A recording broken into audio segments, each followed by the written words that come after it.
다음은 순국 선열과 호국 영령에 대한 묵념이 있겠습니다. 일동 묵념.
바로 모두 자리에 앉아주시기 바랍니다. 그럼 조갑재 대표님을 연단에 모시겠습니다. 모두 큰 박수로 맞이해 주시기 바랍니다.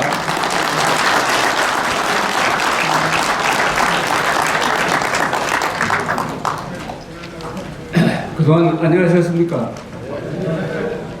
봄이 이제 피크를 향해서 달리고 있습니다. 이 대한민국에는 두 개의 나라가 있습니다. 하나는 눈으로 보이는 대한민국이 있습니다. 그건 아주 근사합니다.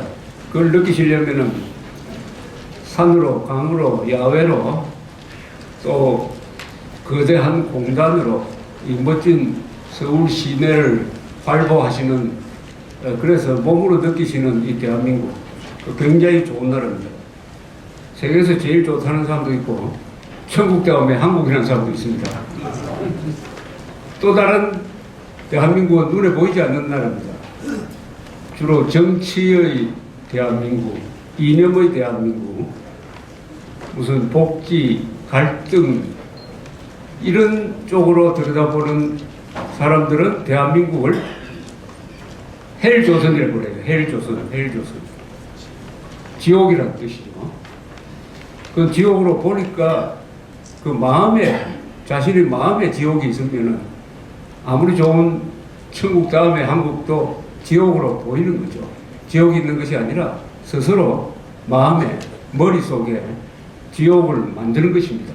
그래서 천국 다음에 한국과 헬조선이 같이 공존하고 있는 나라가 대한민국입니다. 그래서 아주 흥미로운, 짜증나기도 하지만 흥미로운 나라입니다.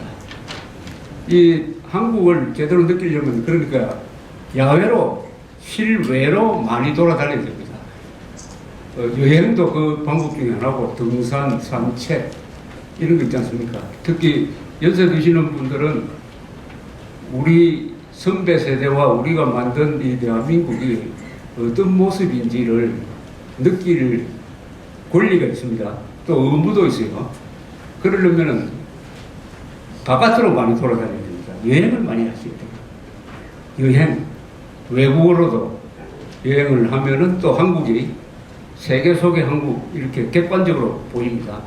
또 돌아와서 한국을 여행을 하면은 해외여행을 많이 할수록 한국이 근사하게 보입니다.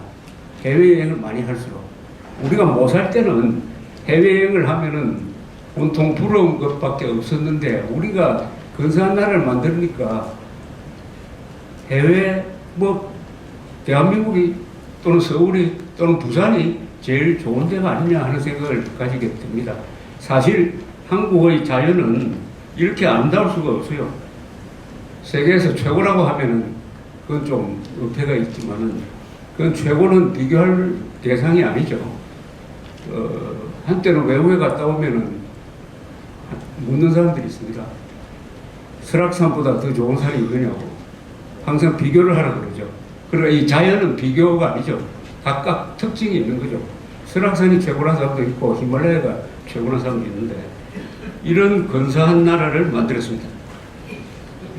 지난 10월, 작년 10월에 여기서 의미 있는 시상식을 하나 했습니다.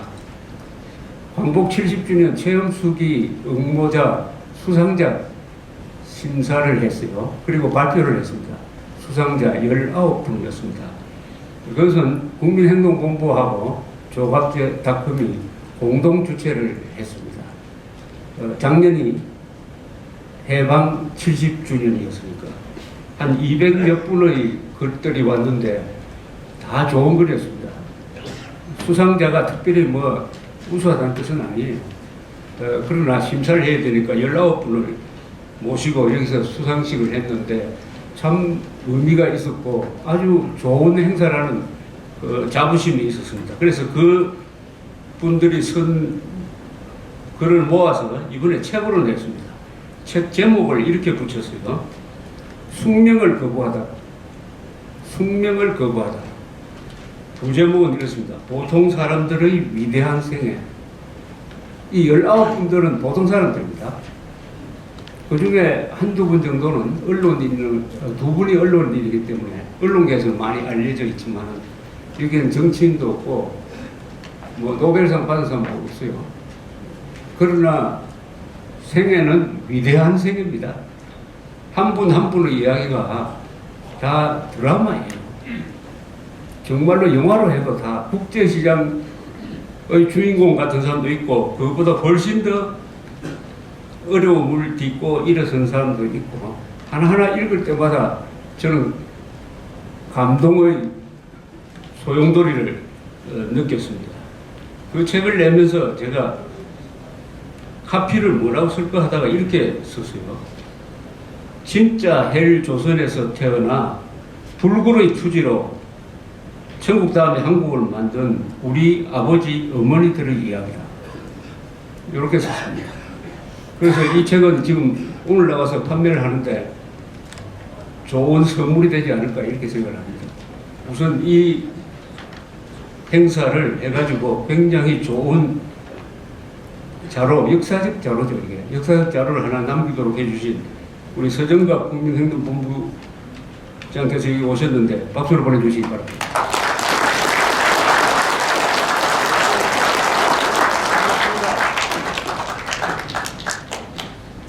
좋은 선물, 역사적 기록을 남겼다는 생각이 듭니다. 역사적 기록을.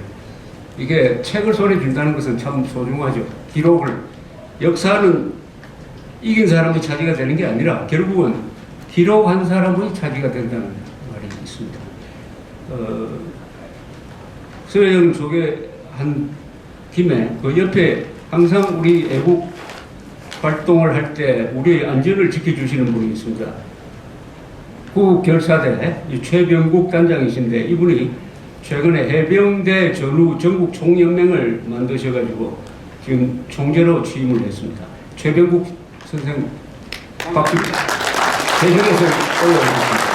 그 옆에 있는 수석 부총재 이성금 선생 다 동년이십니다. 다 동년이시죠. 오늘 이야기는 자연히 또 한 분 계시네요. 이 필자 두 분이 여기 계십니다. 이 숙명을 거부하다에 필자로 여기 이름이 올려져 있는 김형자 목사님 계십니까?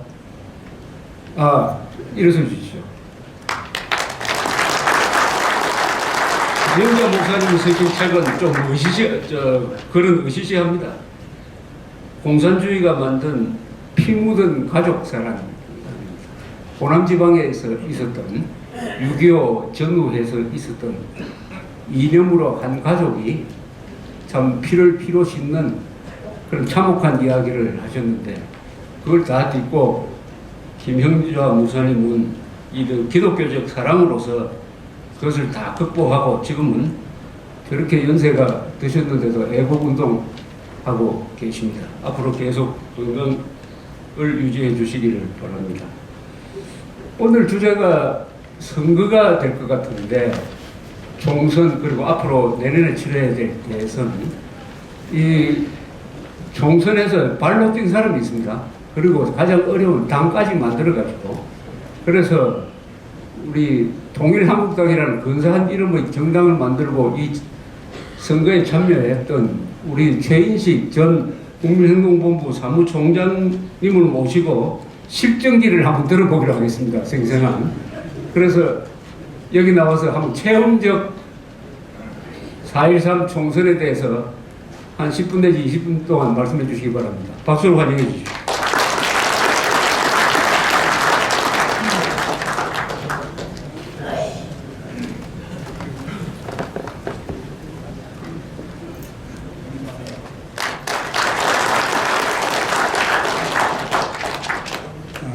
반갑습니다. 그리고 감사하고요. 이런 자리를, 깊은 자리에서 좀 사죄드릴 수 있는 이런 기회를 주신 것 같아서 대단히 감사하게 생각합니다.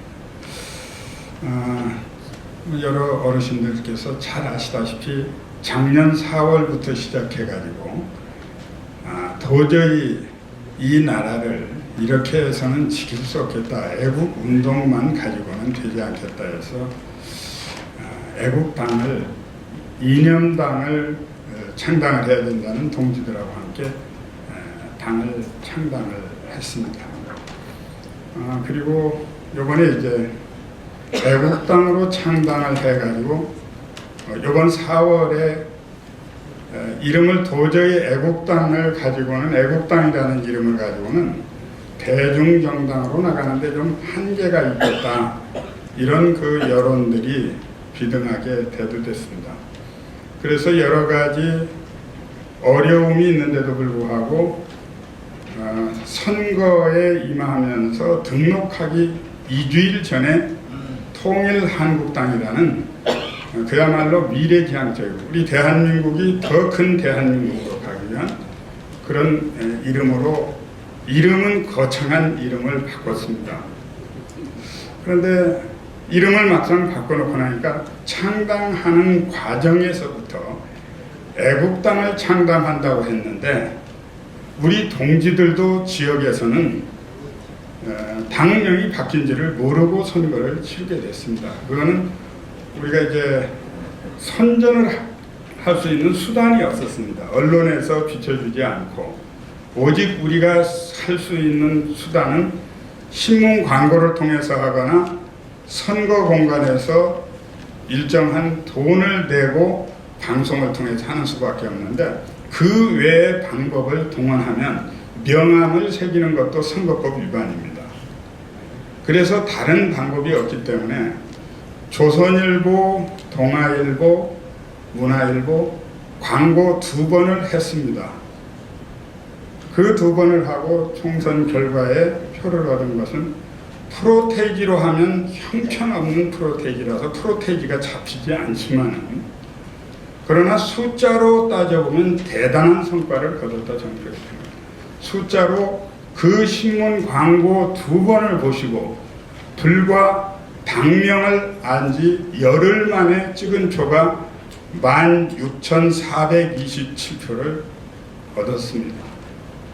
이 표는요, 새누리당에 찍은 표 1,200만 표보다 더 값진 투표였다. 저는 그렇게 생각을 합니다. 여러 어르신들이 아마 정말 애정을 가지고 찍으셨을 겁니다. 그런데요, 저는 이번 선거를 치르면서 되게 크게 놀랐습니다. 우리 대한민국이 죽고 사는 정말 이 핵 문제가 대두됐어요. 국가 안보 문제가 정말 이보다 더 백척간부에 섰던 적이 없었습니다.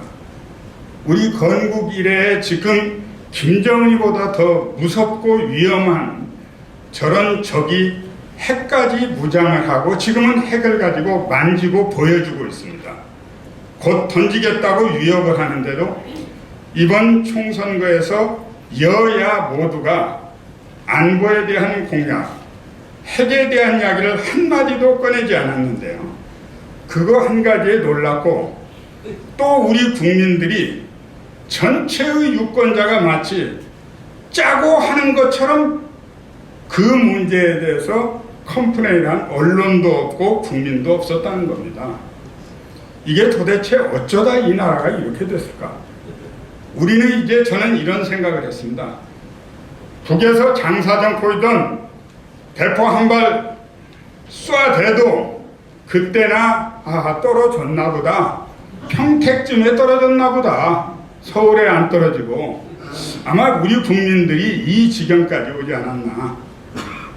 그래서 저는 자랑스럽게 생각하는 게 우리 당이 이번에 슬로건은 처음에 창당을 할 때 노비 문서를 불태우고 나선 사람들이라는 그 슬로건으로 나섰습니다. 저는 대한민국의 보수 또 대한민국의 애국 진영들 때만 되면 정치가 바뀌어야 된다고 말하는데 67년 아니라 670년 더 가도 이 정치 안 바뀝니다.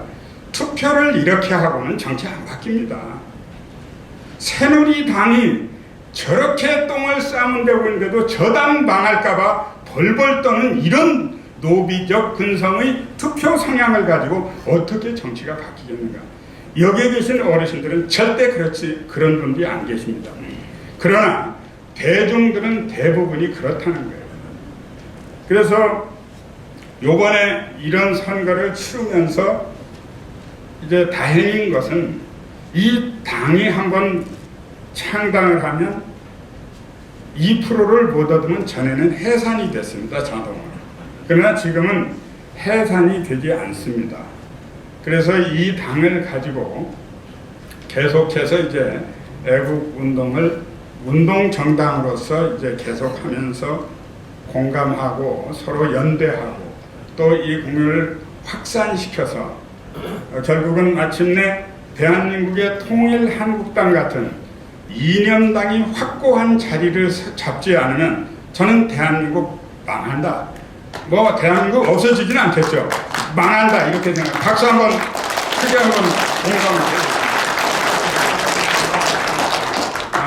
저는 조갑재 선생님 같은 분이 저는 요번 다음 대통령 선거에서요 국가 안보를 내걸고 저는 책임 있는 자세라는 건 조갑재 선생님이 대통령 출마하셔야 된다고 생각합니다. 어떠세요? 꼭 당선되는 건 아닙니다. 우리가 정신이 발전하죠. 안 될 수도 있죠. 그러나 대통령 선거라는 그 공간보다 국민의 의식을 깨울 수 있는 공간은 없습니다. 그래서 지난번에 과거를 보면 그 국민승리 20일, 백기환 이런 분들이 자기의 이념과 가치를 내걸고 대통령 선거에 출마한 적이 있었습니다. 그러나 그분들이 몇 표 얻었습니까? 불과 대통령 선거에 나와서 몇만 표 내지는 몇십만 표, 20만 표, 30만 표 얻는데 그쳤습니다. 그러나 그런 선배들의 희생이 있었기 때문에 이번에 정의당이 7%의 정당 지지도를 얻었고 6명의 국회의원을 얻었는데 목소리는 새누리당 국회의원 600명보다 목소리가 더 큽니다. 이런 정당을 만들었던 토대를 보면 과거에 그런 좌파적인 그런 선배들이 희생을 통해서 그 욕을 먹으면서도 그분들이 자기의 이념과 가치를 정치 공간 확보를 해서 열심히 싸운 거거든요.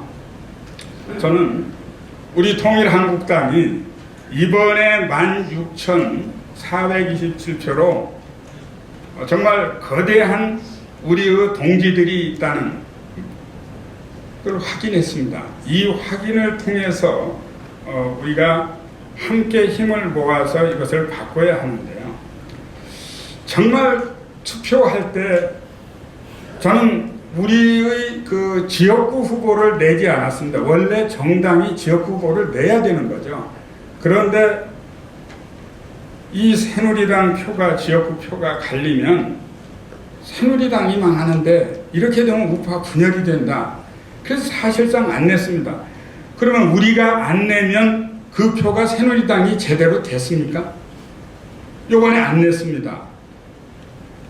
아무것도 아닌 안철수가 이념이 있습니까? 가지고 있는 자기의 뚜렷한 새정치의 가치가 무엇인지 확인한 바가 있습니다.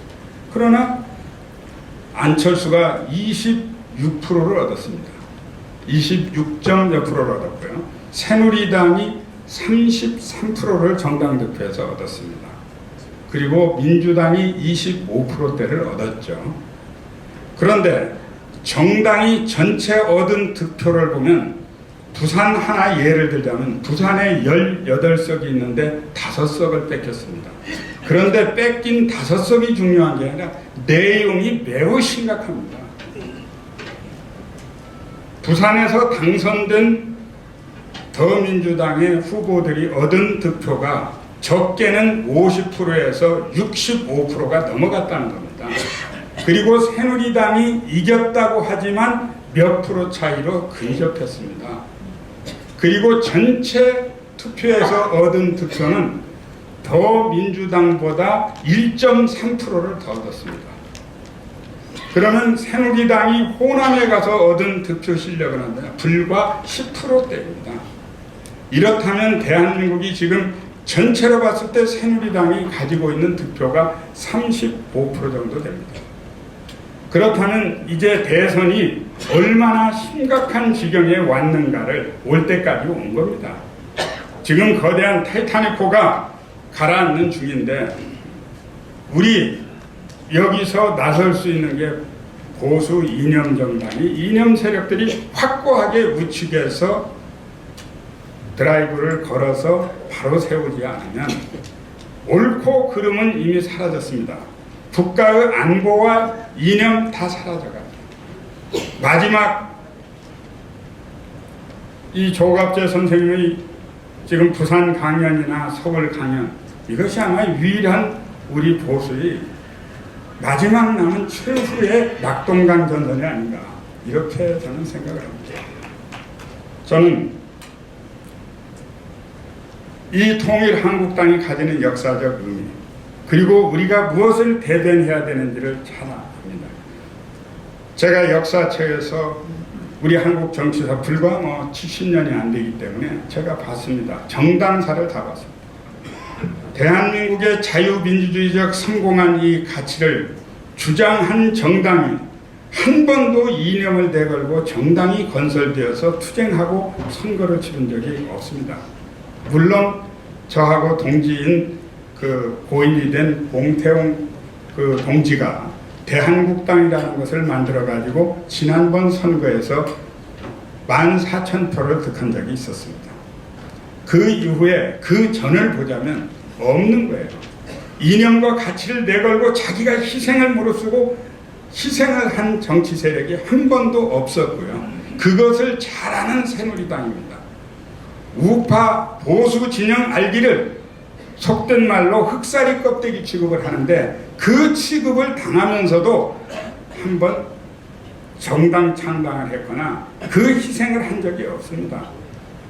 교회 가서 11조는 절대로 잘 내죠. 그러나 나라를 위해서 100분의 1도 희생한 분을 저 본 적 없습니다. 솔직히 여기서 내 맞아 죽을 소리인지는 모르지만 내가 교회 가서 11조 내듯이 나라를 위해서 내가 11조를 한번 해야 되겠다 해가지고 낸 분을 제가 본 적 없고요. 어느 분이 야, 이 성공한 대한민국을 자랑하고 대한민국의 자유민주주의와 가치를 대변하는 정당이 생겼다고 그러는데 나 이 당에 당원 되겠다고 우리 아버지가 과거에 장관했고 국회의원 했다는 자식 하나 본 적 없습니다. 애국 진영의 아스팔트에 그야말로 개처럼 뛰어다니면서 사람 취급 못 받고 있는 사람들은 전부 다 자기 떼거리를 걱정해야 됐습니다. 앞으로 장래에 독거노인뿐만 아니라 노숙자가 될 신세에 있는 사람들이 나라를 지키겠다고 나와 있는데 이 나라 이 근사한 나라에 이렇게 성공한 나라에 왜 그런 지도자 한 분이 없을까? 저는 제가 정치인을 수없이 많은 정치인을 만나고 제가 개인적으로 정치인 많이 합니다. 야당에도 많이 알고 함께 저하고 한 40년 같이 운동해온 사람들이 있습니다. 그러나 그분들 중에 저 사람한테 맡기면 대한민국을 믿을 수 있겠다는 정치인이 단 한 명만 있었다면 저 통일한국당 만들지 않습니다. 그분에게 맡기면 됩니다. 그러나 지금은 통일한국당을 통해서 우리가 어떤 이야기를 해야 되는가. 이 소소한 당이지만 지금까지 관심이 없으셨더라도 이웃과 함께 저희들이 열심히 투쟁하겠습니다. 통일한국당은 애국단체라고 생각하시면 됩니다. 아스팔트에서 열심히 싸울 일이 있으면 싸우겠습니다. 그러나 단체의 이름으로는 하지 않겠습니다. 통일한국당 이름으로 하겠습니다.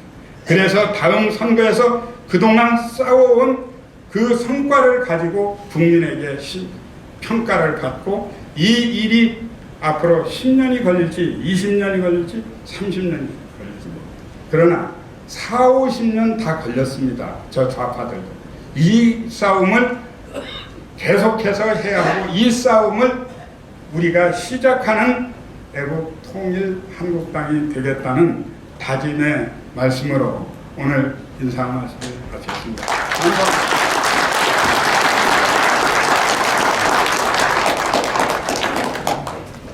김중광 선생님 계십니까? 우리 이 숙명을 거부하다에 필자로 등재된 분입니다. 전번에 상을 받으시는데 지금 국민행동본부에 감사로 계십니다. 공군 대령 출신이십니다. 박수로 환영해 주시기 바랍니다. 항상 여기 오셔가지고 유일무를 나눠주시고 하지만은 아주 비행 조종도 하시고 애국 활동의 이 역사가 군복무까지 합치면은 40년을 넘습니다. 많이 그를 애독해 주시기 바랍니다. 우리 최인식 선생의 그 당 그날 저는 개표하면서 저는 이 당이 얼마 받느냐 매 시간별로 체크를 했습니다. 투표율이 0.06%좀 되죠. 0.7%. 그러면은 반올림 하면은 1000명에 한 사람입니다. 1000명에 한 사람. 1000명에 한 사람 찍은 거 이거 대단합니다. 100명에 한 사람이면 이 역사를 만듭니다. 1000명에 한 사람이라는 것은 작은 숫자가 아닙니다. 더구나 통일한국당에는 당명이 좋고 기록을 하나 남겼어요. 무슨 기록이냐?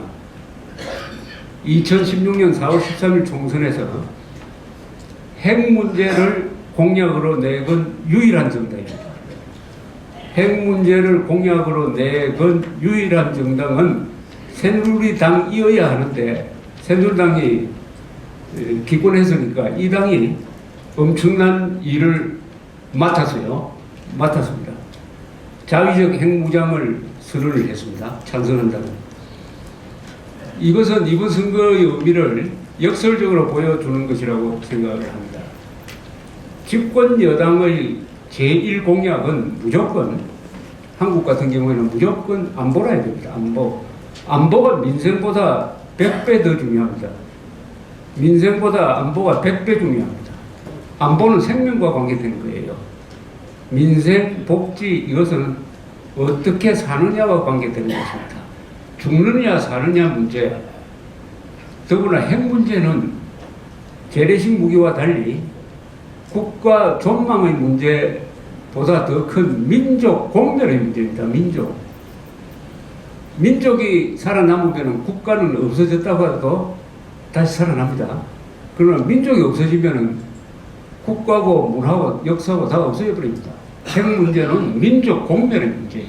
국가 생존의 문제보다 더 심각한 이 문제에 봉착한 더구나 1월 달에 핵실험을 해가지고 세계적으로 위기가 조성되는 가운데 치러진 선거에서 새누리당의 5대 공약에 핵 안보 없습니다. 교육, 경제, 복지예요. 이러니까 진 겁니다. 여러 가지로 분석을 할 수 있어요. 새누리당이 왜 졌느냐 여러 가지 분석을 할 수 있는데 가장 중요한 것은 안보를 쟁점으로 만들지 못했기 때문에 진 겁니다. 안보를 이슈로 내걸었어야 돼요. 그리고 그것은 실천성이 있는 걸 해야 됩니다. 그냥 핵 위기가 왔다 이래가지고는 공약이 안 되죠. 그래서 저는 국민투표를 공약으로 내걸어서야 된다고 생각합니다. 국민투표를. 그 국민투표의 내용은 거국적 핵 안보 체제를 만든다.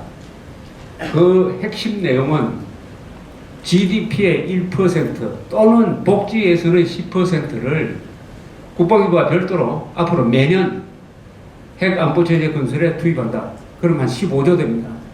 그러면 우리가 가지고 있는 과학 기술을 총동원을 할 수 있기 때문에 설사 우리가 핵무기를 개발 안 하더라도 북한의 핵 위협을 충분히 무력화시킬 수가 있습니다. 우리가 가지고 있는 어마어마한 과학 기술력에 총동원령을 내리는 거예요. 그것을 돈으로 하는 겁니다. 돈이 없으면 안 돼요. 북한이 핵이라는 비대칭 전략을 쓰면 우리는 돈으로 해서 핵과 돈을 싸워 붙이는 거예요. 그럼 돈이 이깁니다. 돈이. 그 돈 중에 일부는 김정은 목에 현상금을 걸어가지고 한 1억 달러 걸면 안 됩니까? 김정은이 목을 따오는 사람 또는 그 후손들에게 1억 달러 준다. 아니 그러면은 김정은 척건들 중에서는 이왕 내가 죽을 몸인데 나는 죽더라도 우리 후대 계속 잘 먹고 잘 살도록 만들겠다는 그런 동기가 안 생길까요? 1억 달러 현상금 거는 겁니다. 국가가 걸면은 좀 곤란할지 모르지만 민간 부분에서 하든지 이 정도의 공약을 걸어야 보수 세력이 투표장에 나가고 싶은 마음이 생기는 거 아닙니까? 여기 제가 적석에서 여론조사 한번 해보겠습니다. 2012년 12월 19일 대통령 선거 때 투표했던 분들 손 한번 들어보십시오. 됐습니다. 내리고요. 그 다음에 지난 총선 때 투표했던 분들 손 한번 들어보십시오. 여기는 그래도 많이 했네요. 여기 오신 분들은 특별한 분입니다. 그런데 며칠 전에 부산 출신 대학교 동창 5명이 모였는데 2012년에 다 대선 때 투표했어요. 5사람이 다 투표를 했습니다. 다 박근혜 후보 찍었어요. 이번 총선에 5명 중에 투표한 사람이 2사람밖에 없어요. 그 중에 한 사람은 국민의당을 찍었어요. 국민의당.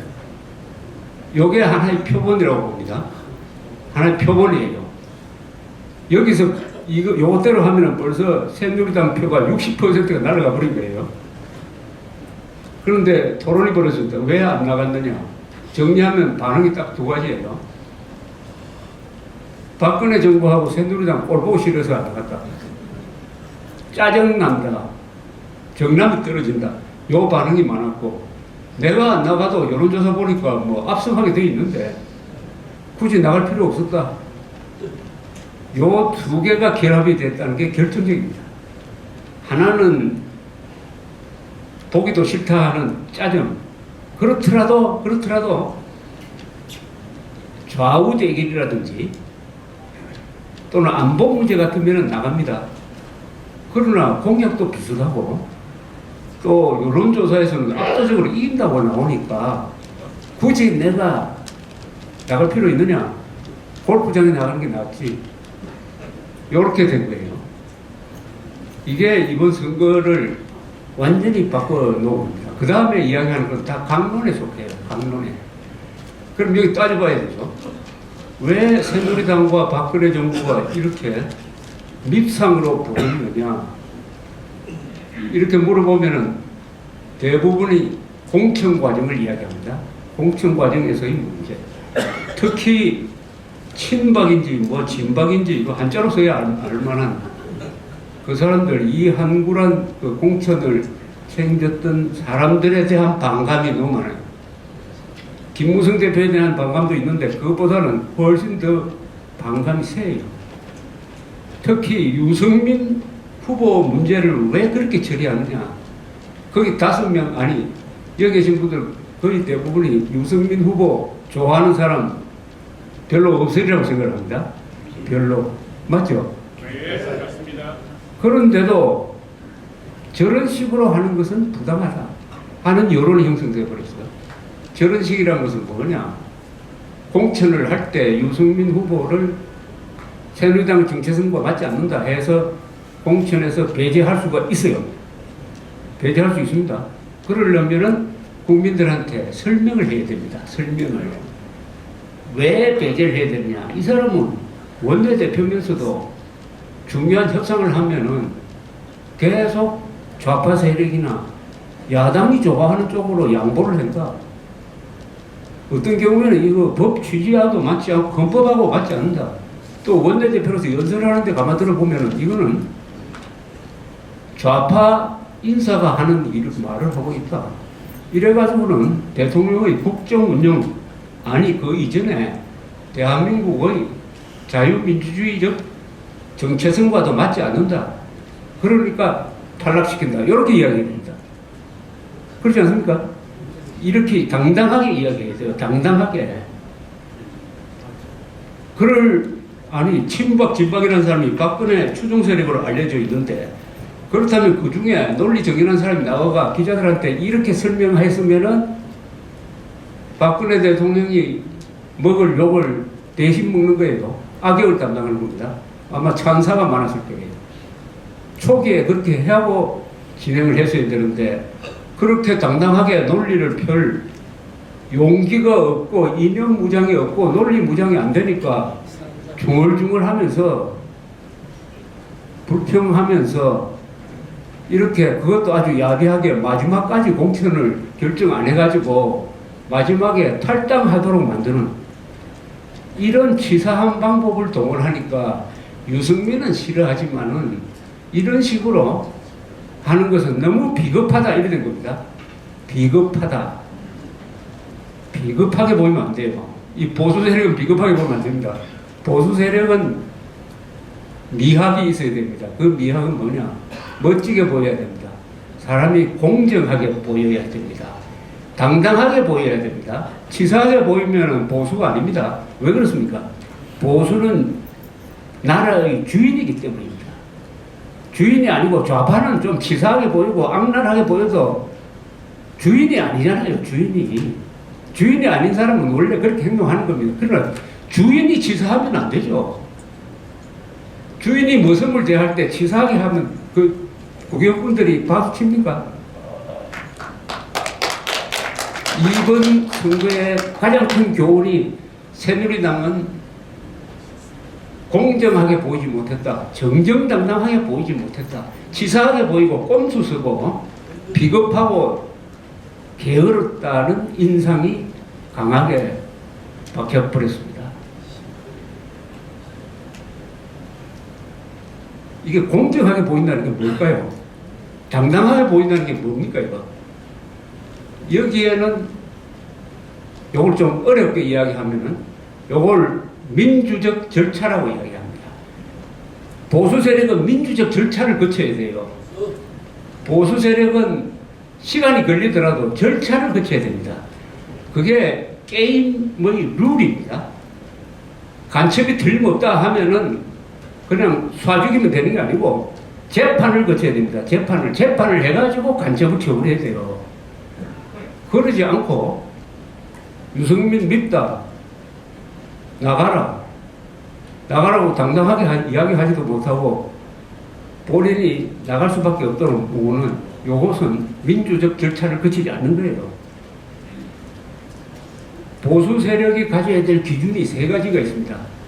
이 판단 기준입니다. 세 가지. 첫째는 사실에 부합하는 결정을 해야 돼요. 거짓말을 하면 안 된다는 뜻입니다. 두 번째는 헌법에 맞아야 됩니다. 헌법에.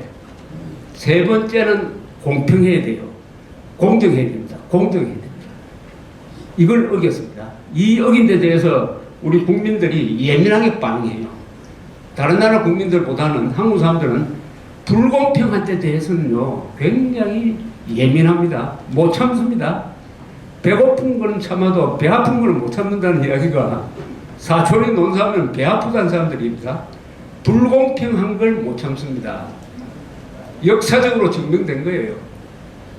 또 그 불공평하게 못 참는다는 것은 이것도 좋은 말로 표현하면은 저항적 정의감입니다. 이게 저항적 정의감이에요. 그것도 나름대로 정의감이에요. 그건 뭐냐? 힘센 사람한테 저항하는 것이 정의라고 생각합니다. 선거를 하면 힘센 사람이 누구냐? 집권 여당이죠. 대통령이죠. 그런데 지금까지 박근혜 대통령은 선거의 여왕이라고 불렸어요. 왜 여왕이 되었느냐? 연약하게 보였습니다. 선거 때마다 박근혜 대통령은 연약한 모습을 보였어요. 연약하게. 동정심이 생깁니다. 더구나 부모 두 사람이 이 나라를 위해서 그렇게 헌신하고도 총 맞아 돌아가셨다는 그 동정심과 곁들여져가지고 그게 박근혜 대통령에 대한 강력한 고정적 지지의 핵심이었습니다. 연약하게 보였습니다. 그러나 이번에는 연약하게 보는 게 아니라 사납게 보였어요. 본인보다는 그 완장찬 몇 사람이 하는 행동이 진박, 친박 저 사람들 대통령 없고 바로 한다. 이렇게 보였습니다. 권력을 얻고 뭘 한다. 한국 사람들 눈에요. 저 사람은 대통령의 권력을 얻고 또는 대통령이 아부해가지고 뭘 한다라고 찍혀버리면은 그 사람 온전하지는 못합니다. 온전하지. 과거부터 한번 짚어보세요. 이승만 대통령, 그 위대한 이승만 대통령 옆에 있었던 이인자가 누굽니까? 이기붕 아니었습니까? 이기붕 그 사람 자체는 아주 담백한 사람입니다. 그러나 그래 찍혀버렸어요. 그 부인이 박마리아, 아들 이강석, 세 사람도 어떻게 됐습니까? 4.19 하고 나서 다 자살했습니다. 온 가족이 자살했어요. 아마 살았다고 하더라도 이기붕 씨는 목숨 부지하기 어렵습니다. 그 옆에 그때는 경호실이 없었고 경무대 경찰서장 곽영주라는 사람이 있었어요. 그 사람 5.16 나와서 사형되고 있습니다. 박정희 대통령 옆에서 또 제2인자로 권력 남용을 한 사람은 누굽니까? 김형욱. 마지막에는 차지철. 김형욱은 김재규가 보낸 암살자에 의해서 불란서에서 목숨이 달아나고 차지철은 그렇게 죽었습니다. 전두환 대통령 때 2인자로 있었던 사람 장세동, 그 사람 감옥 3번 갔습니다. 노태우 때 2인자 박철은 감옥 갔다. 김영삼 때 2인자 아들 김현철, 김대중 때 아들. 여기서 빠진 사람 노무현이 예외. 이명박, 그 형대는 이상득 씨, 이런 분들 중에서 억울한 사람도 있어요, 사실은. 그러나 세론이 워낙 나빠지면 이렇게 됩니다. 이번에 그 역할을 누가 했느냐? 이한구, 친박, 진박 이런 사람들이 한 거 아닙니까? 그 사람들이 아니 그렇게 제대로 대통령한테 충성하려면은 유승민, 이재용 문제에 대해서 욕을 먹을 걸 각오하고 국민들한테 그런 단호한 설명을 했어야죠. 그렇게 하면은 그게 충성 문제가 맞아요. 그렇게 하지 않고 자기들은 싹 빠지면서 모든 욕을 박근혜 대통령한테 가도록 만든 그런 점에서 이 친박 세력인지 진박 세력인지 이 사람은 이번 선거로서 그 정치 생명이 끝났습니다. 친노 세력은 이번에도 살았어요. 그러나 친박 세력은 이번에 보여준 그 형태로 해가지고 친박 진박이 박근혜 대통령에 대한 충성심으로 기준하는 거인데 문제는 충성심 인사는 한 사람도 안 보여요.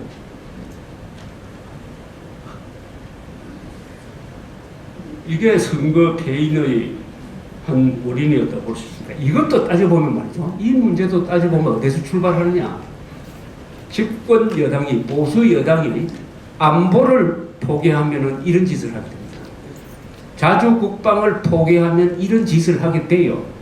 대한민국의 남태평양에 있는 통가에 있는 나라가 아니고 김정은이가 지금 이 순간 발사단추 누르면 7분 만에 서울 상공에서 핵폭탄이 터지고 북한에는 말 사람이 없고 남한에는 막을 방법이 없는 이 상황에서 핵 문제를 포기한 선거를 했다는 것. 핵 문제가 쟁점이 되지 않는 선거를 했다는 점에서 이번 선거는 타락한 선거입니다. 그 면만 보면 그렇습니다. 타락한 선거예요.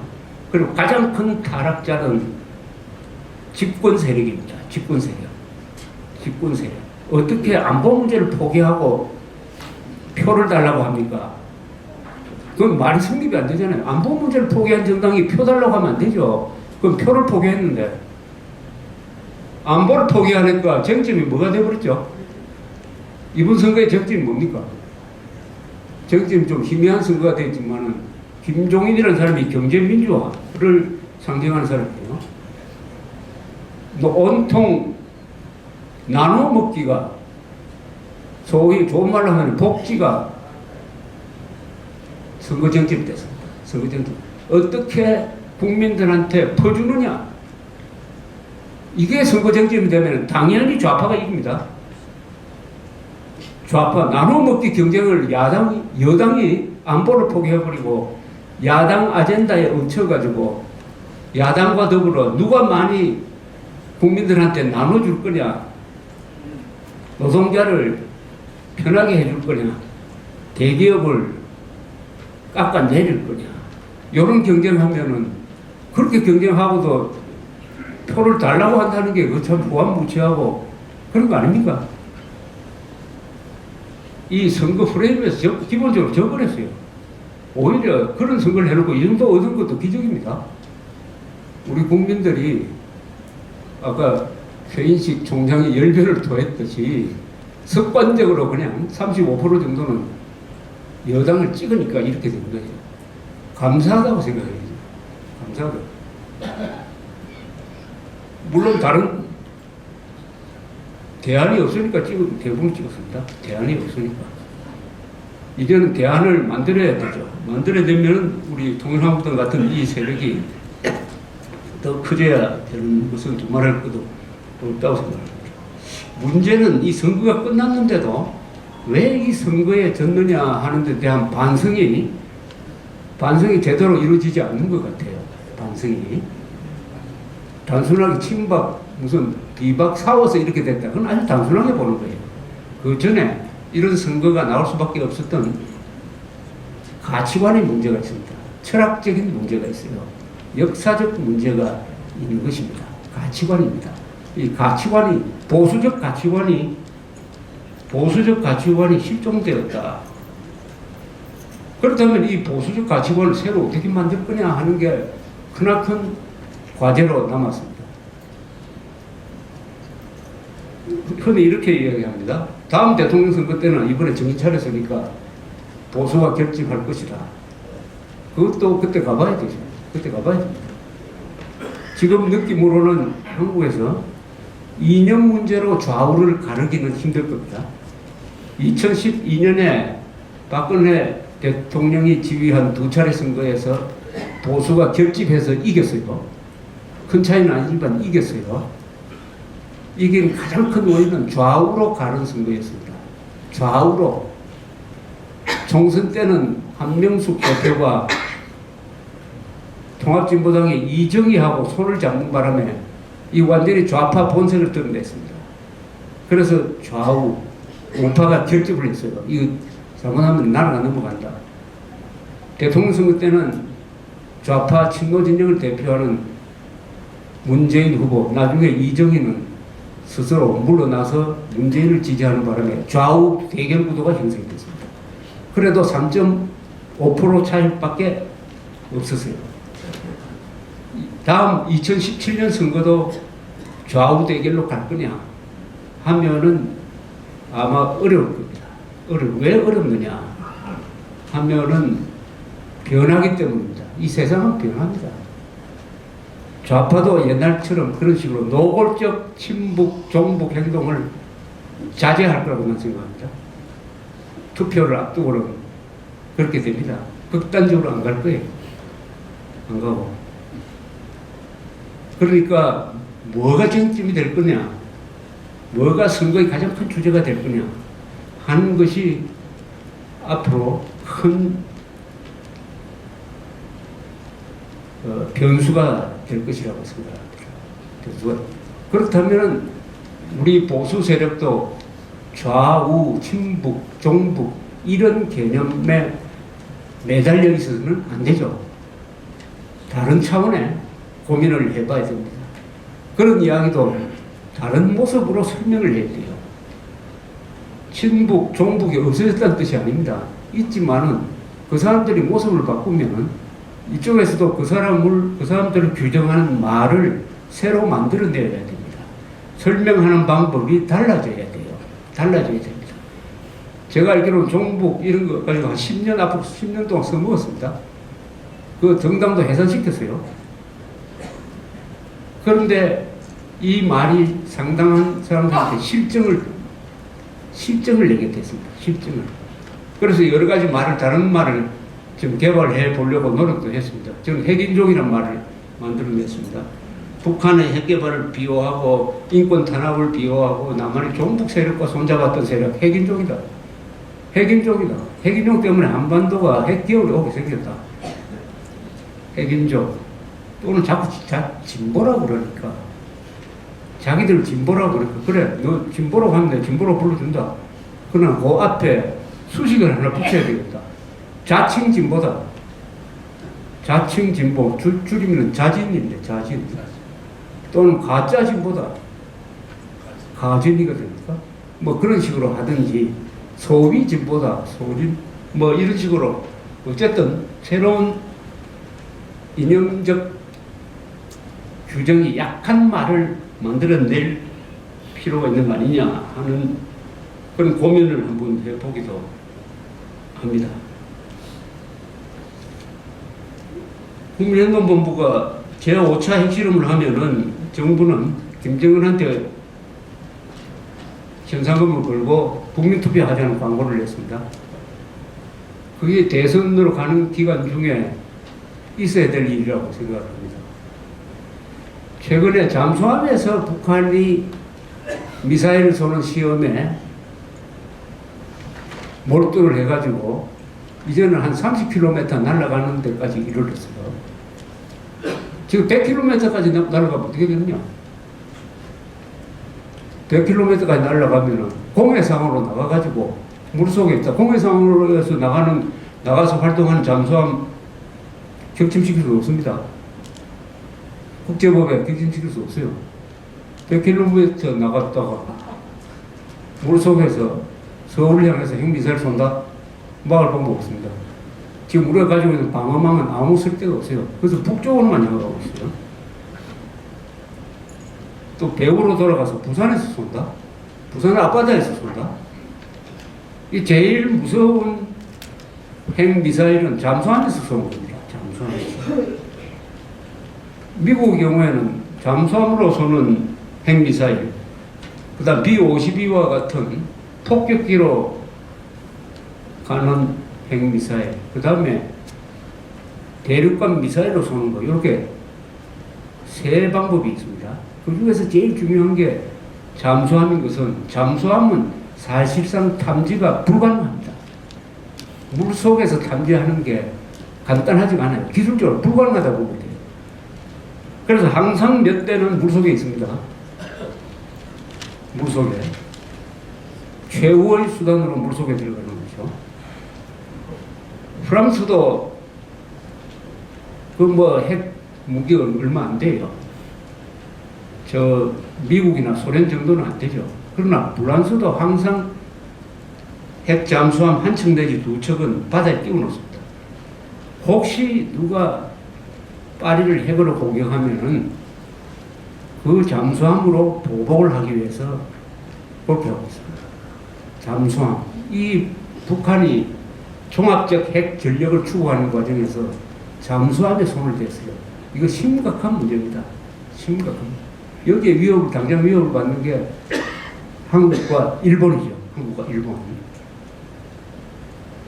거기에 대해서도 우리 정부부터, 우리 군대부터, 우리 집권 여당부터, 야당까지, 언론까지 남의 나라 문제처럼 농평만 하고 있습니다. 남의 나라. 자기 문제 아닌 것처럼, 자기 문제 같으면 이렇게 무관심하게 설 수가 없죠. 이렇게 되면은 한국 사람들은 죽어봐야 안다는 말이 있죠. 당해봐야 안다. 절대로 미리 대비하는 사람들이 아니다. 한국 사람들은 성격상. 그렇다면 핵을 맞아봐야 안다. 논리죠. 근데 문제는 핵을 맞아봐야 아는 게 아니라 맞으면 끝나요. 알 수가 없습니다. 대포는 맞아봐야 알 수가 있어요. 죽지가 않으니까. 반격의 찬스가 있으니까. 핵무기는 맞는 즉시 끝나버린다. 맞는 즉시 끝난다. 맞아봐야 알 수도 없다. 당해봐야 알 수도 없고 죽어봐야 알 수도 없다. 이런 상황에서 국민 투표를 할 시점이 오긴 올 겁니다. 언제나. 북한이 5차 핵실험을 하든지, 그 다음에 북한이 핵을 소용하여서 미사일에 이제 배치하고 우리는 핵 전력군을 따로 만들었다. 필요하면은 미국, 한국, 우리한테 참관단 보면 보여주겠다. 이렇게 나올 겁니다. 핵미사일 실전 배치했다는 것을 우리가 보여주겠다. 보통 이렇게 합니다. 보여주겠다. 이렇게 나올 때입니다. 이렇게 나올 때 우리 정부의 대응이 있어야 되겠죠. 그때도 변함없이 한미동맹, 미국의 핵우산 그거 믿고 미국에 예속되겠다. 차라리 미국의 한 주가 되는 게 낫겠다.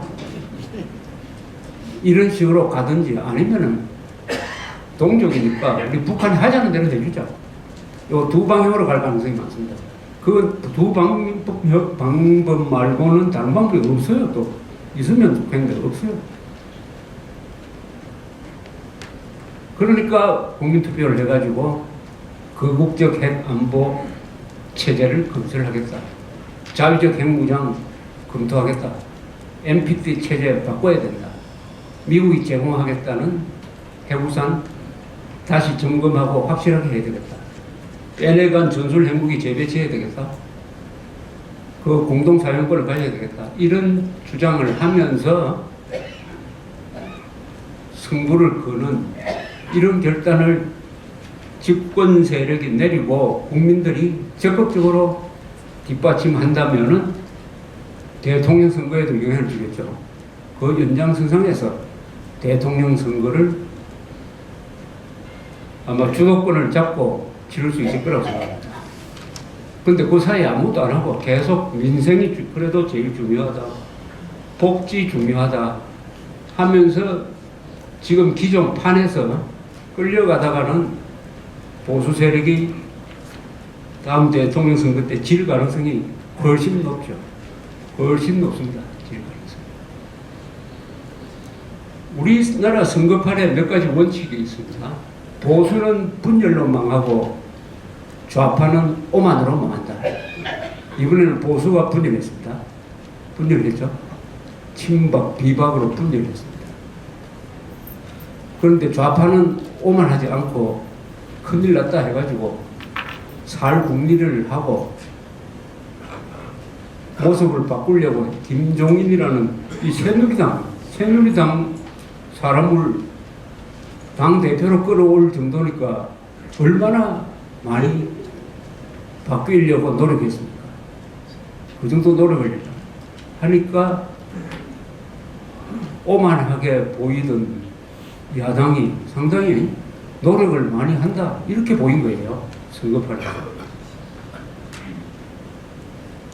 우리 보수가 달라져야 될 이유는 선거에 졌기 때문이 아니에요. 선거에 졌기 때문에 세상이 변하고 있기 때문입니다. 세상이 변하고 있다. 10년 동안 우리가 똑같은 식으로 대좌파 투쟁을 하면 안 되죠. 좌파가 바뀌었으면 우리도 바뀌어야죠. 어떤 식으로 바뀔 것이냐 하는 고민 속에서 원칙을 확인하면은 이런 거죠. 보수란 건 뭐냐 도대체 하는 데 대한 점검을 해봐야 됩니다. 보수는 어떤 사람이냐. 보수의 가치는 이렇게 정의를 할 수가 있습니다. 아까 말씀드렸던 사실, 헌법, 공정성. 이것은 보수의 행동 원칙입니다.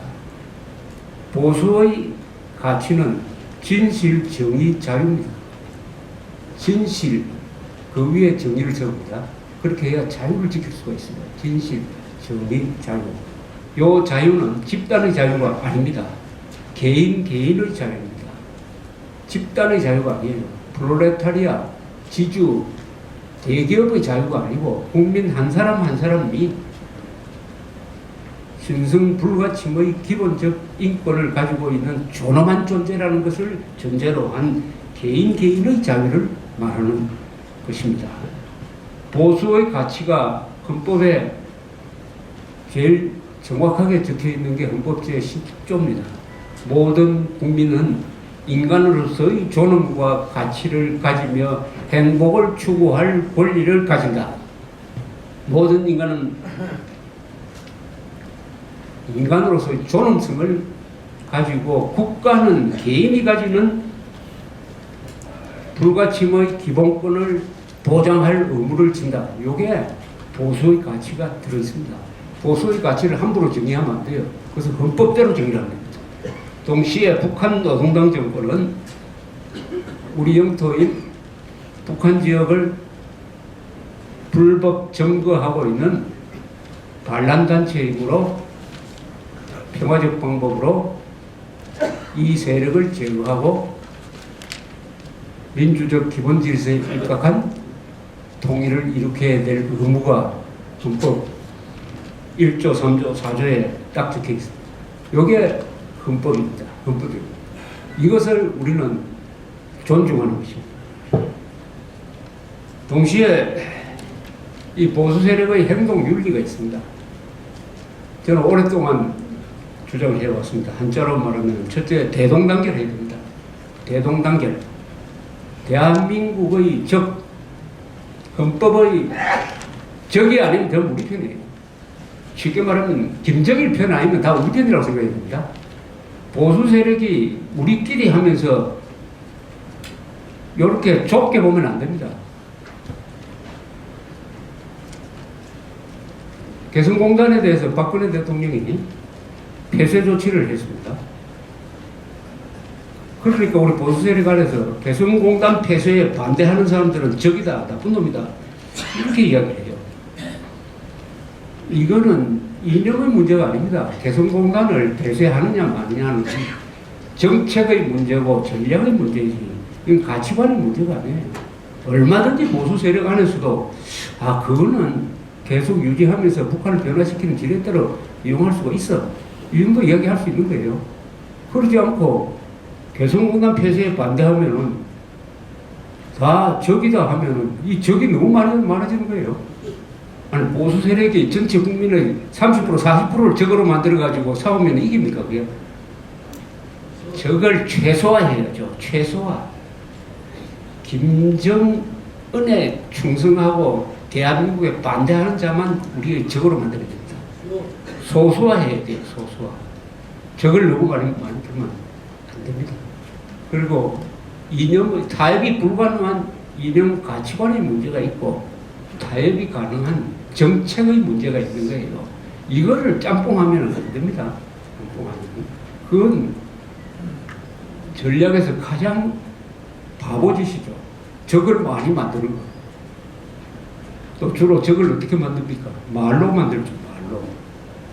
너무 독한 말을 한다든지 감정적인 말을 함으로써 적을 많이 만드는 이런 바보짓은 하지 않아야 될 것이다. 그래서 대동단결을 해야 됩니다. 대동단결. 우리 같은 사람, 헌법에 충성하고 자유민주주의 시장 경제를 존중하는 사람 다 우리 편입니다. 그러면은 최소한 8, 90%는 우리 편이에요. 우리 편. 우리 편입니다. 8, 90%를 우리 편으로 만들어야지. 35%만 우리 편으로 만들면 거기서 무슨 성산이 선거에서 더구나 나오겠습니까? 대동단결 해야 됩니다. 같은 사람은 다 뭉치자, 이렇게 됩니다. 그 다음에 백의종굴이죠. 과거에 뭘 했던, 과거에 장관, 총리 했던, 도숙자를 했던 그거 가리지 않는다. 이 체제를 지켜야 되는 마음 하나로는 너나 없고 지위고가 없다. 과거, 왕년에 뭐 이런 소리 하지 말자. 지금이 중요하다. 백의종굴입니다. 백의종굴. 이순신의 백의종군 마지막이 분진합격이죠. 분진합격. 이건 뭐냐? 한자로 쓰면 쉽게 이해가 되겠죠.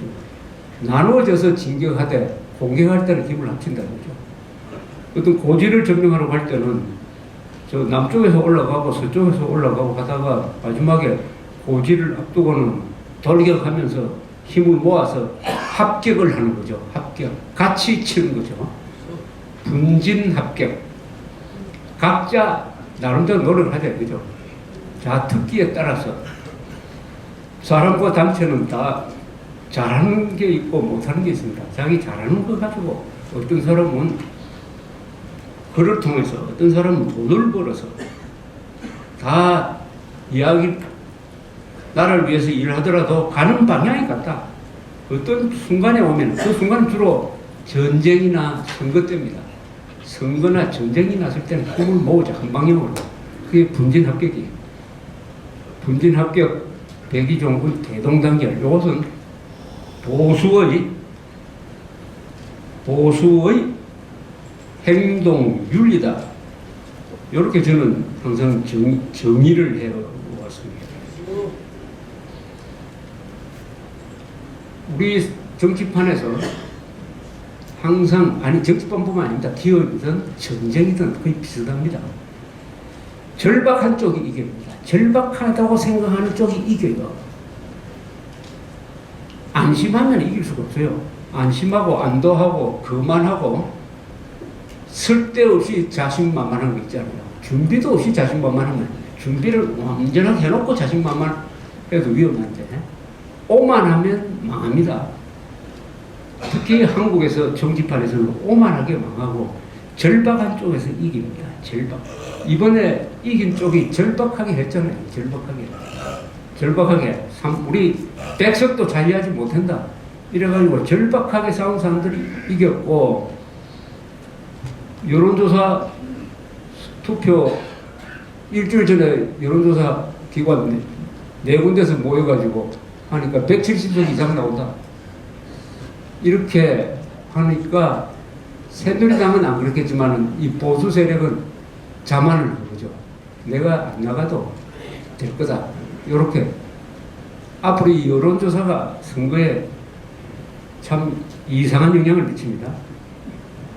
여론조사에 지는 걸로 나와야 이기는 이런 현상들이 앞으로 이어질지 모르겠습니다. 더구나 투표 날에 투표율이 굉장히 중요하다. 투표율이 굉장히 중요하다. 보수 세력이 계속 늘고 있습니다. 연령대로 바꾸면 다음 선거 때는 아마 50대 이상의 유권자가 숫자로는 반 이상 될 거예요. 반쯤 될 겁니다. 그러나 투표장이 얼마나 나가느냐 하는 것은 그거하고 약간 변수를 달리 하는데 지금까지는 보수 세력이 투표장에 많이 나갔어요. 근데 이번에도 많이 나갔지만 상대적으로 젊은 사람들이 또 많이 나갔다. 그 3, 4% 차이가 몇십 석을 좌우하는 거죠. 더불어 요새는 인터넷 세상이라서 이 반응이 다릅니다. 아침에 투표장에 나가 보니까 야 젊은 사람들이 많이 왔더라. 이거 야당이 당선되겠다. 오후에는 우리가 나가야지. 이렇게 사발통문을 해가지고 마지막에 몰려 나오간 얘가 2012년 12월 대통령 선거 때 그런 일이 있었습니다. 그러니까 이 선거는 과거의 선거와는 다른 패턴으로 순간적으로 이게 민심이 움직이는, 그래서 예측이 참으로 어려운 선거가 지금 진행되고 있다는 말씀을 드리겠습니다. 그렇다면은 좋은 기회입니다. 뭐 어떻게 졌든 진 건 진 거예요. 지면은 뭐 이유를 많이 달아요. 또 이기면 또 내가 잘나서 이겼다고 하는 사람들이 많이 나타납니다. 케네디 대통령이 그런 유명한 이야기를 했어요. 이기면 아버지가 100명인데 지면은 고아가 됐다. 지면은 남을 또 돌봐주는 사람이 없어요. 이기면은 막 내 때문에 이겼다는 사람이, 내 덕분에 이겼다는 사람이 막 몰려나옵니다. 그러나 이긴 것은 이긴 것이고 진 것은 진 것입니다. 이 변명을 해서는 안 됩니다. 박근혜 대통령도 이것을 있는 그대로 받아들여야 돼요. 나는 잘했는데 국민들이 몰라주었다. 그런 이야기하면 안 됩니다. 그러면은 아무런 발전이 없어요. 승부는 승부입니다. 에러를 해서 지든 홈런을 쳐서 지든 이기든 지든 그건 다 과정이고 결과는 진 겁니다. 진 것은 담백하게 있는 그대로 받아들이고 그 다음에 이걸 기회로 삼는 겁니다. 기회로 삼으면은 대부분의 경우에는 그 어려움을 극복합니다. 오늘 가장 중요한 자리에 있는 사람이 박근혜 대통령이에요. 박근혜 대통령. 여러 가지 생각을 해봐야 됩니다. 과거 대통령 보면요.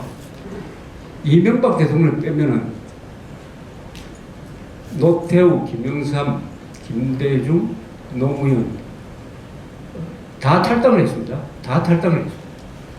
마지막에 탈당을 했어요. 왜 탈당을 하냐 보면은 측근들이 구속되고 아들 구속되고 하니까 인기가 점점 떨어진다. 그러면 선거를 앞둔 집권 여당에서는 대통령이 부담스러운 거예요. 부담스럽습니다. 이게 참 비정합니다. 지금 박근혜 대통령 지지율이 계속 떨어집니다. 부담스럽습니다. 과거에는 지금까지는 박근혜 대통령 선거 여왕 없으면 우리 선거 이길 수 없다고 했는데 박근혜 대통령 계속 지지율 20%까지 떨어진다. 집니다. 이래 됩니다. 집니다. 그래서 과거 내 대통령 탈당했어요. 그런데 이명박 대통령은 탈당하지 않았습니다. 그건 상대적으로 이명박 대통령이 잘했다는 뜻이에요. 이명박 대통령이 집이라고 하면은 새누리당에서 몰아냈지 않겠습니까? 안 그랬잖아요. 그래서 탈당도 하나의 방법이에요. 사실은 지금 박근혜 대통령도 이런 국회 속에서는 새누리당으로부터 도움을 받을 부분이 매우 적다고 생각합니다. 어차피 선거의 주도권은 국회로 갔어요. 입법을 통한 개혁은 참 어렵게 됐습니다. 지금. 그러니까 대통령은 안보를 주로 챙겨야 됩니다. 법치 이것은 입법 활동과 관계없이 할 수 있어요. 중심을 잡고 또 국군 통수권자로서의 역할. 새누리당도 박근혜 대통령부터 덕이 별로 안 되겠다고 생각할 겁니다. 그렇다면은 박근혜 대통령이 보모 역할을 그만하고 새누리당을 그냥 한대로 내보내가지고 네 실력으로 한번 생존해봐라 하는 식으로 딱 자를 필요가 있다고 생각합니다. 서로 자를. 그렇게 되면은 새누리당이 바닥에 떨어져가지고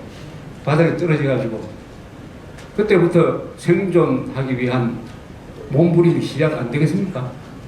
그렇게 되면은 40대 50대에서 지금 알려진 사람 말고 40대 50대에서 새로운 스타가 나올 수가 있습니다.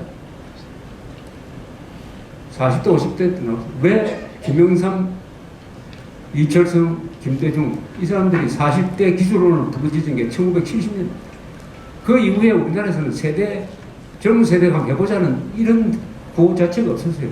지금 가능합니다. 지금 세계적인 추세가 젊은 사람들이 지도자 되는 거 아닙니까? 40대 50대 50대. 그래서 저는 적극적인 면에서 박근혜 대통령의 탈당도 하나의 방법이라는 생각도 들고 그것까지 포함해가지고 근본적인 개혁이 필요할 것이다. 이렇게 생각합니다. 흔히 우파는 보수는 반기문 총장이 있지 않느냐 이런 이야기를 합니다.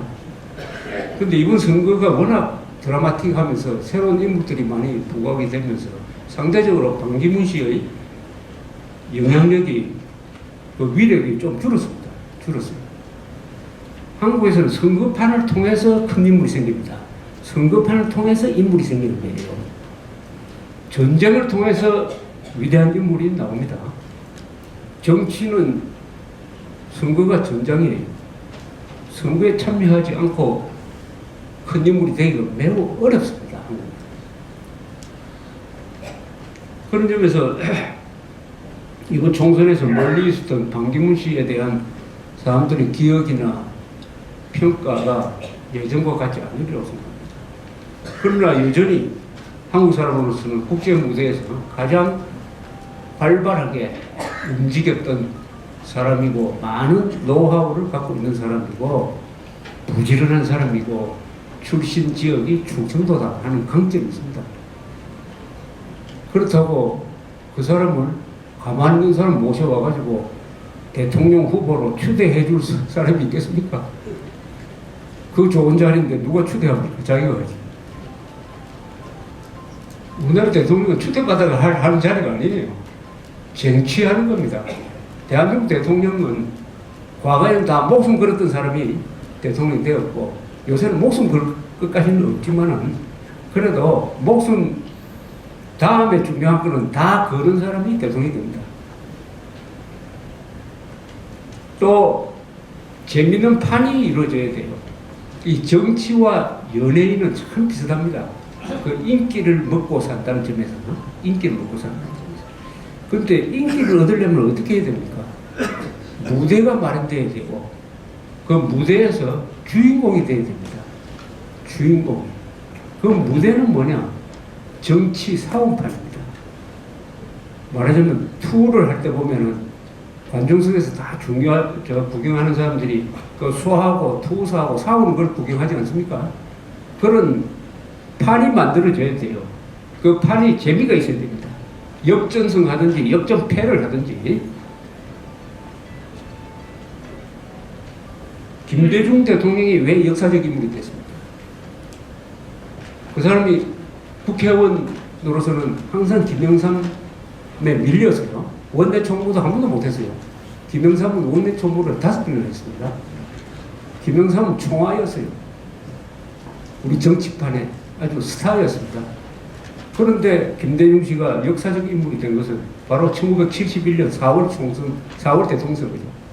그 대통령 선거에서 박 대통령하고 맞짱을 떠가지고 불과 90만 표 차이를 졌다. 이게 김대중을 역사적 인물로 만들었어요. 이번 선거에서도 그런 판이 만들어져야 됩니다. 그런 판을 만들려면 새누리당의 경우에는 황교안 씨를 입당하라 해가지고 그 당 내에서 치열하게 싸워야 됩니다. 치열하게 경쟁해야 돼요. 그래서 그 경선 과정이 매우 재미있어야 됩니다. 그러다 그렇게 치열하게 싸우다 보면 재미도 있고 언론이 주목하게 되고 누가 이길 거 아닙니까? 그럼 그 사람이 스타가 되는 거죠. 2007년으로 한번 되돌아가 보십시오. 2007년에 한나라당 안에서 박근혜, 이명박 두 사람이 8월까지 치열하게 경선 경쟁을 했습니다. 1대1이니까 얼마나 치열하겠어요. 아주 근소한 표 차이로 이명박 후보가 당선됐어요. 대통령 선거는 거기서 끝난 거예요. 거기서 끝난 겁니다. 이런 흥미진진한 무대를 만들어내야 돼요. 사원판, 경쟁판을 새누리당이 만들어내느냐 못 만들어내느냐 하는 것입니다. 드라마를 만드는 쪽에서 대통령을 만듭니다. 그러니까 드라마 메이커가 킹메이커가 되는 것이죠. 새누리당 박근혜 대통령만 욕할 게 아니라 비판할 게 아니라 우리 보수 세력도 부족한 점이 없었느냐 하는 것도 우리가 반성을 해보고 우리가 달라질 부분도 한번 찾아봐야 된다고 생각합니다. 우리가 달라질 부분도 찾아야 된다. 우파 정권 지난 10년 동안에 우리는 뭘 했느냐? 좌파 정권 10년 하면은 아스팔트 우파라는 말을 만들어낼 정도로 정권과 맞서가면서 투쟁을 했는데 그 뒤 10년 내 그것을 이어가지고 확대 발전시켰느냐 오히려 퇴보했느냐 하는 점검을 한번 해볼 때가 왔다고 생각합니다. 점검을 해봤는데 젊은 사람들을 많이 교육해서 길러냈느냐? 우리가 대동단계를 했느냐? 우리가 좌파를 싫어하듯이 좌파를 왜 싫어합니까? 천안함 폭침물 정부에서 조사를 해가지고 폭침 어뢰까지 건져 올려서 믿어야 될 거 아니냐? 믿어야 될 거 아니냐? 안 믿으니까 우리가 싫어하는 거 아닙니까? 그때 표가 많이 떨어졌을 거예요. 우리는 그 비슷한 짓을 하고 있는 게 아니냐? 보수는 혹시 그런 비슷한 짓을 우리는 하고 있는 거 아니냐?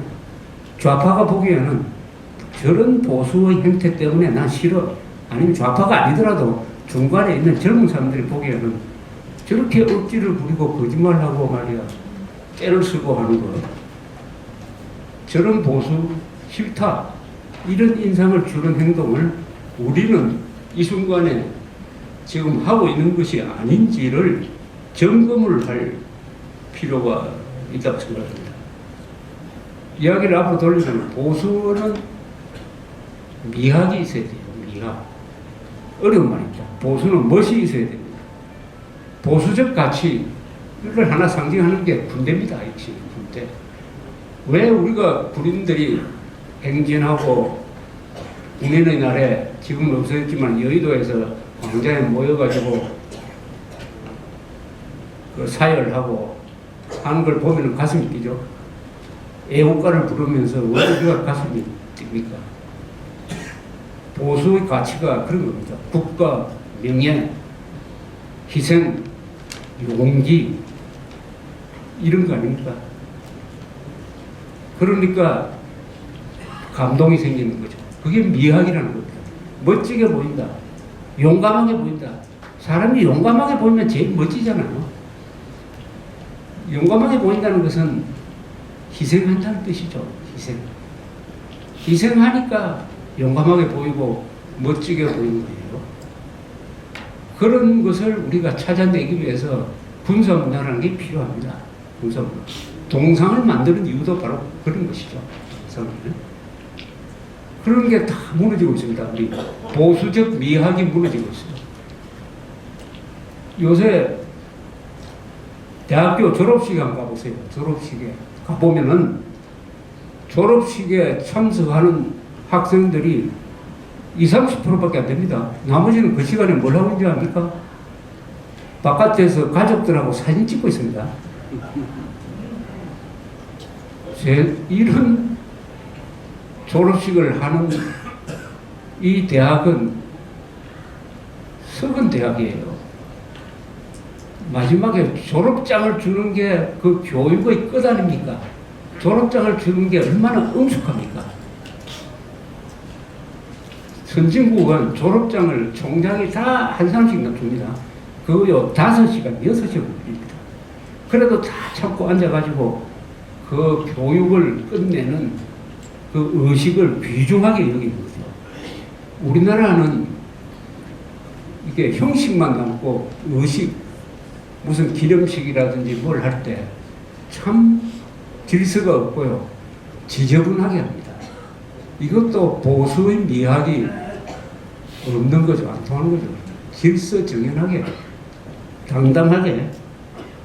우리는 항상 보수는 뭐 남자답게 보인다는 그런 말로 요약할 수가 있습니다.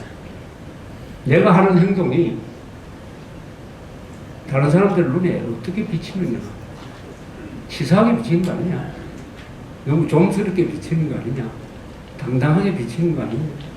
당당하게 비춰야 되는 거 아니냐. 이런 식의 고민을 하면서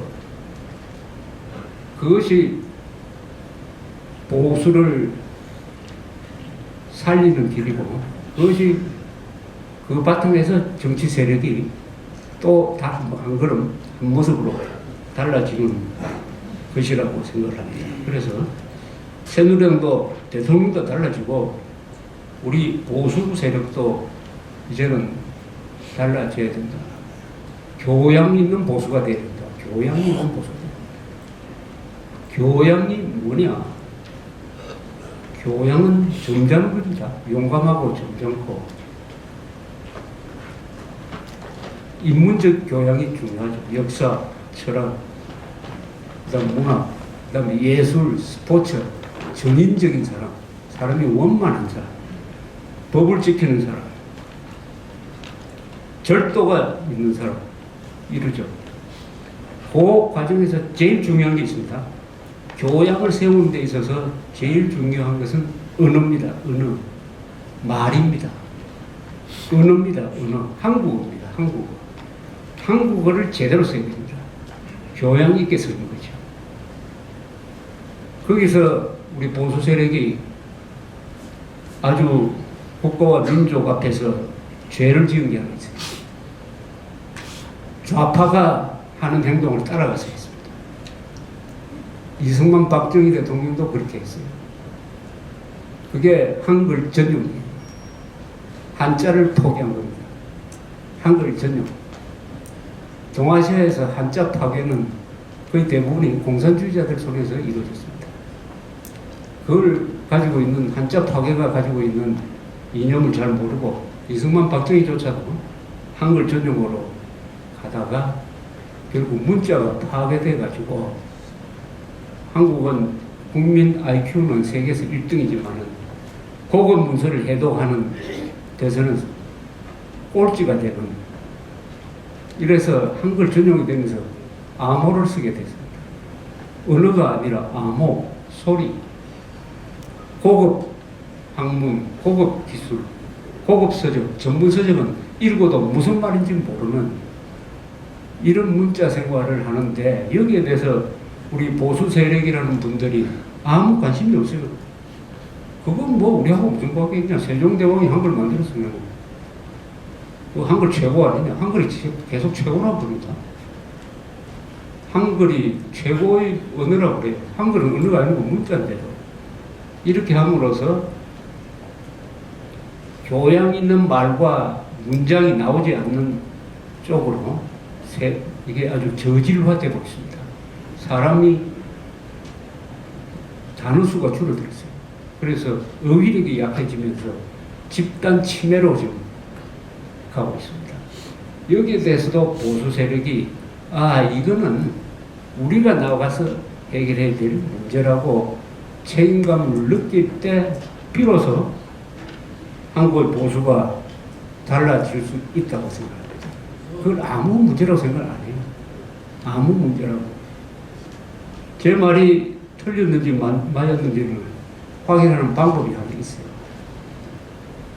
광화문에 있는 세종대왕 동상 뒤에 가보면 세종대왕이 한 업적이 연표로 쭉 적어놨어요. 그걸 한글로 적어놨어요. 그거 한번 읽어보십시오. 그거 이해할 수 있는 거죠. 100번 읽어도 읽을 수는 있어요. 의미는 알 수가 없습니다. 한자어를 전부 한글로 적어 놓으니까 세종대왕에 대한 모독이, 이런 모독이 있을 수가 없죠. 한글을 만든 것은 한자하고 같이 쓰라고 만들었지, 한글로 한자를 말살하려고 만든 게 아닌데도 이렇게 하니까 아마 세종대왕은 통탄하고 있을 겁니다. 통탄하고 있을 겁니다. 다시 우리는 한자, 한글 혼용 시대로 돌아가야 됩니다. 돌아가야 역사적으로 봐서 한자만 쓸 때는 우리가 좀 쇠퇴했어요. 그러나 한자와 한글을 같이 쓰기 시작하니까 해방 이후에 우리가 이렇게 발전했습니다. 거꾸로 한글 전용 시대로 가면 다시 한국은 쇠퇴하게 될 것이라고 생각을 합니다. 이런 문자 문제에 대해서도 많은 관심을 기울여 주시기 바랍니다. 그러나 저나 여러분들이나 다 나이라는 게 있습니다. 나이라는 것은 절대적 조건이죠. 그래서 오늘 서두에 대한민국은 눈에 보이는 대한민국과 눈에 보이지 않는 대한민국이다. 눈에 보이는 대한민국을 보면은 자랑스럽고 눈에 보이지 않는 대한민국을 이야기하면은 짜증스럽게 된다고 했는데, 오늘 이야기하다 보니까 이 눈에 보이지 않는 대한민국에 대해서 정치라든지 뭐 이런 것에 대해서 이야기를 많이 했습니다. 그러니까 저 말도 하나의 참고사항으로 들으시고 다 주체적으로 판단해가지고, 그러나 지나간 대한민국은 굉장한 나라를 만들었다는 그 자부심, 특히 부모 세대, 아버지, 어머니 세대의 희생정신, 그 아까 대한민국 발전한 원인이 자유민주주의, 한미동맹, 그리고 훌륭한 국민적 자질 플러스 훌륭한 지도자가 있었는데, 그 훌륭한 지도자 중에는 이승만, 박정희도 물론 들어가지만은 가장 많은 지도자는 우리의 어머니와 우리의 아버지였습니다. 이 사람들이 자녀, 특히 교육을 위해서 희생한 것이 오늘날 눈에 보이는 이 근사한 대한민국을 만들었다는 이 자부심을 가지고 연세 드시면은 호기심이 줄어들어요. 이 호기심을 잃지 않아야 됩니다. 호기심을 잃지 않으면 늙지 않아요. 그래서 어떻게 하면은 이제는 과거의 모델을 우리가 하나 만들었으니까 이제는 노년의 아주 아름답게 멋지게 늙어가는 이 노년의 모델도 우리가 한번 만들어서 젊은 세대한테 모범을 보여주자 이렇게 말씀드리면서 저희가 끝내겠습니다.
옆으로 하시죠. 옆으로 하시죠.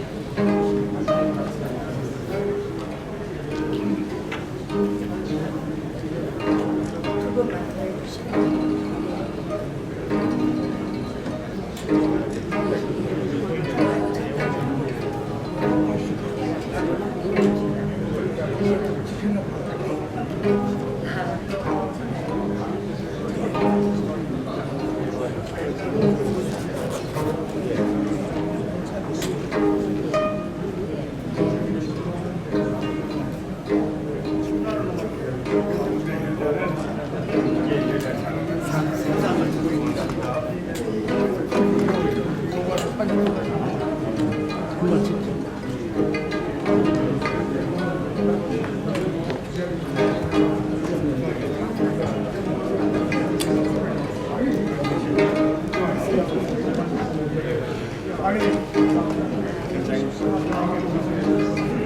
나중만 내요, 나중.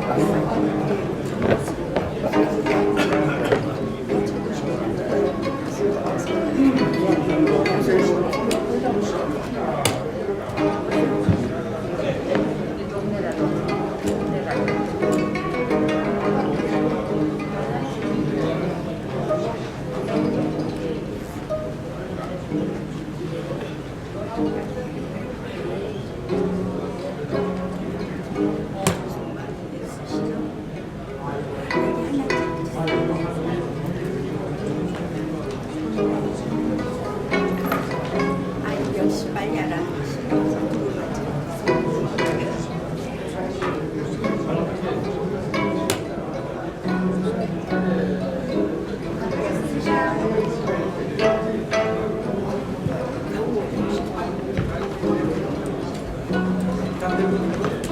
이쪽으로 오세요. 현수막 갖고 계시나 봐요.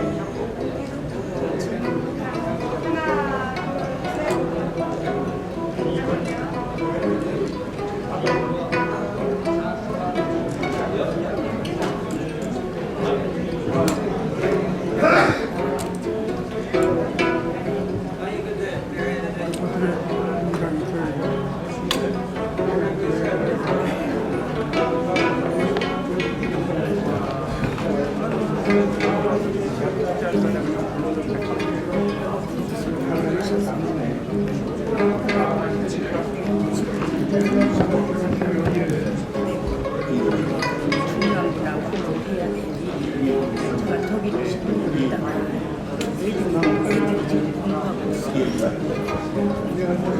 15년 만에 다 끝났어, 백년이.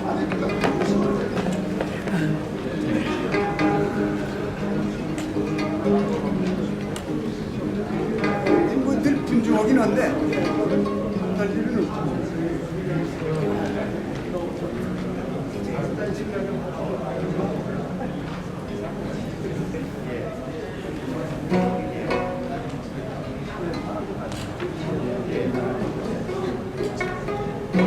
내가 말이야. 하루 토요일에 가족들의 강조가 하는데 거기 가서 뭐냐면 정신분석하고 백상체 내내 6시에 시작해가지고 8시쯤 끝나고 늦은 저녁을 먹고 시간을 얘기하고 한 10시쯤 헤어지거든. 근데 백상장 박사가 그럼 나보고 학교에 나오라고 해. 학교에 나오라고 그러더라고. 하고 토요일이야. 토요일인데 매일 못 나와.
그걸 치워버리기 전에 잠깐만.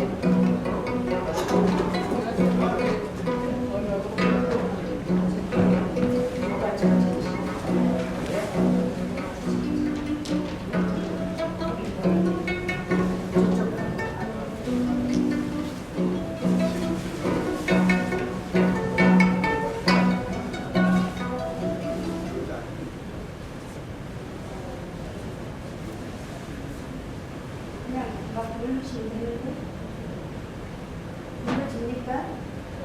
아니 그 중간에 그 상에다가 누르시면 손으로 가려져. 네. 옆으로 네. 그러니까 탁 누르시면 돼요. 터치. 네, 한 번 더, 두 번만 더 잘 안 될 수도 있으면.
자, 끝난 거예요?